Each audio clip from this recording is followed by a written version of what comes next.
Hey guys, welcome back to the channel. As usual, I am your host Lasfio, and in our continuing series on the Ghana Black Stars possible squad that will be named by Coach OTTO, I'm going to continue with the midfielders today, and it's going to be quite interesting who gets called up. But basically, I want to address a certain question that someone posted, or it was a comment posted in by Frederick. Frederick Achu said that.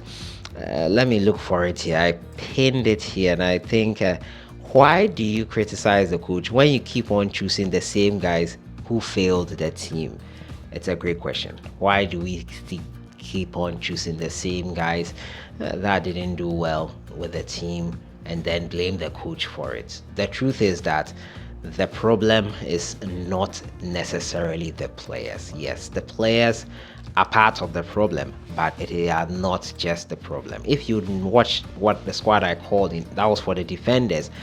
It's not exactly the same team. Yeah, there are similarities in it, but the players have shown us over time, and especially in playing for their club sides, that they are more than capable. They have the capabilities, they have the talent. It is not about the players per se.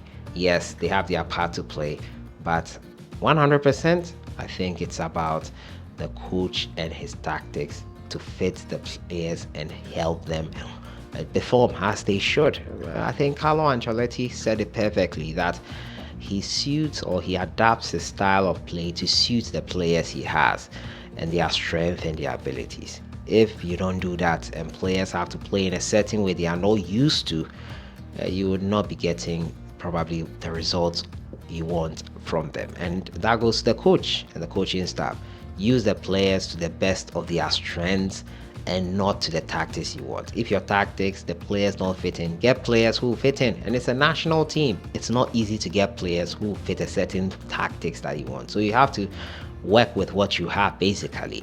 And that is why we probably have similarities in what players are called up in currently. So I just need to address that. But don't forget to subscribe if you have not. Click on that notification bell to get more updates. Someone said I should be going straight to the point, but I talk for a living and I want to delve into things right now. But I'll do a couple of shout outs. Frederick Chanu, that you are the one who gave me that comment to talk about. We've heard of Leroy Owusu. That's Maurice Adamson. Derek Cohn of Galatasaray is the best left back by far. That was his comment. Terry Jima, thank you for commenting on the last video. And Frederick Aqua, appreciate it. Appreciate your comment. And yeah, appreciate it, guys. Appreciate it so much. Keep your comments coming in. It helps a lot for me to bring you good content and content that you would want to watch. We jump right into it and talk about the midfielders. Kudus Mohammed, top of my list. A great season with West Ham United. Kudus is more than deserving of a call-up, and I think that it will be remiss to not have him in here. Kudus has been amazing. Goal of the season, in my opinion, probably young player of the season nominee. Cole Palmer rightly won it. Great season he has had. But Kudus Mohammed has been probably the best Ghanaian in the Premier League in his first season. Rookie of the Year nomination, in my opinion. My next player is Thomas Partey. Injury ravaged campaign. Probably did it affect Arsenal's campaign in not winning the title? You could say that, but Thomas Partey came in and has helped the Gunners in recent times. Great few games he has played, get into the latter stages of the season. Thomas Partey and Arsenal could still win the Premier League title, but I would have to hope for a Manchester City slip up versus West Ham. Kudus could probably do him a favor, but it's a team sport and you cannot rely on just Kudus Mohammed to halt the Manchester City juggernaut. So it will be a tall order for even Kudus Mohammed. But Partey will be in here for me, and I think it's deserving of it. We've missed him. We hope that we get the Thomas Partey we are used to having when we are playing for the Ghana Black Stars. It hasn't been great in recent times, but we hope for the best. Andre Ayew is in there for me. Yeah, not everyone's favorite, but he has shown that he's still got something for us. As the captain of the side, it's going to be hard for OTTO not to call him. And with his performances in the French Ligue 1,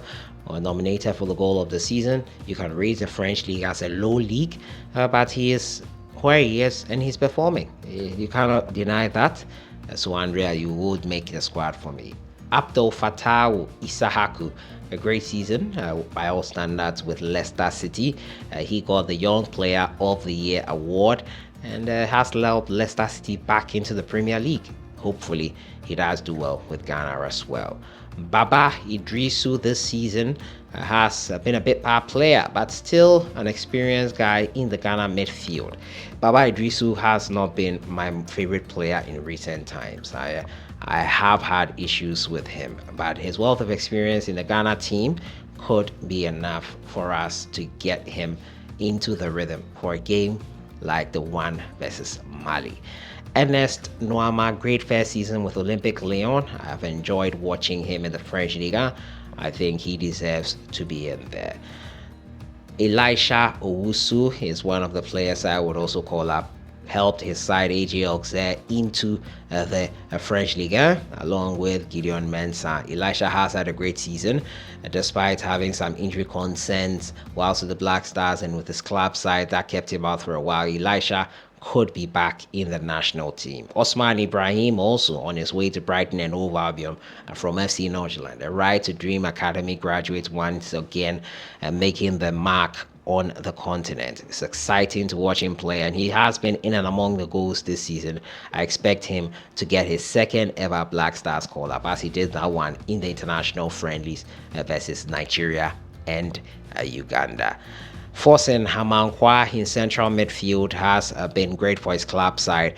I expect him to get his second consecutive call-up into the Ghana national team. Osman Bukari is the next player I'll talk about. Bukari has had a great season in the Champions League, was the highlight of his campaign this season. Osman Bukari has been one of the great, some would add him as a forward, but he's a midfielder in my opinion. I would not add him as a forward per se. He's one of the midfielders I would like to see in the Ghana national team. And finally, Jordan Ayew for Crystal Palace. After a while, he's not had favor with the current coach of Crystal Palace and has been a bit part player. That has called into question whether the way Jordan plays for the Black Stars is being found out. But whatever you have or say about Jordan, he is one of the experienced heads in the national team, and not including him could probably be something that is highly unlikely to happen. So these are my midfielders for the game between Ghana and Mali and then Central African Republic. Let me know your thoughts in the comments box on them. I'll see you guys in the next one. Have a great weekend.